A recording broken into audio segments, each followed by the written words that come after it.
Je suis Samy, le petit chef. Bienvenue sur ma chaîne YouTube. On va préparer des recettes ensemble avec toute la joie d'un enfant. Bonjour! Aujourd'hui, on prépare une shorba spéciale Ramadan, étape par étape pour l'iftar. Bonjour tout le monde! Bienvenue sur Samy, le petit chef.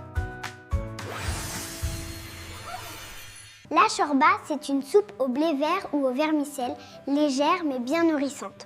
On la mange presque tous les soirs pendant le mois de Ramadan. Pour ma shorba, j'utilise de la viande, des pois chiches, du fric ou des vermicelles et des tomates. Je prépare aussi des légumes en petits dés, de l'oignon, de l'ail, du céleri, de la coriandre. Pour les épices, j'utilise du curcuma, du gingembre, un peu de paprika, du poivre, de sel et parfois de la cannelle. Je commence par faire revenir la viande avec l'oignon et le céleri dans un peu d'huile. On les laisse dorer pour construire le goût de la shorba. J'ajoute ensuite tous les petits dés de légumes, puis les tomates mixées et le concentré. C'est ce qui donne la couleur rouge et la richesse de la shorba.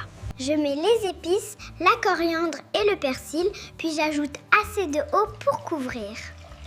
On va laisser mijoter. Quand le bouillon commence à bouillir, j'ajoute le fric ou les vermicelles. C'est ce qui rend la shorba bien nourrissante sans être trop lourde.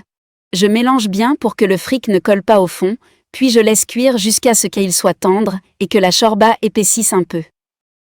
À la fin de la cuisson, je goûte la shorba et j'ajuste le sel, le poivre et les épices si besoin. Il faut que le bouillon soit bien équilibré. Juste avant d'éteindre le feu, j'ajoute encore un peu de coriandre, de persil et parfois de la menthe. Ça donne un parfum frais typique de la shorba de Ramadan. La shorba ne doit pas être trop liquide ni trop épaisse. On doit voir le fric et les légumes, mais elle doit rester légère pour bien commencer l'iftar. Je sers la shorba bien chaude dans des bols, avec des dattes, du citron et du bon pain. C'est le début parfait du repas de Ramadan. Et voilà ma shorba spéciale Ramadan, légère, parfumée et bien chaude. Bon appétit!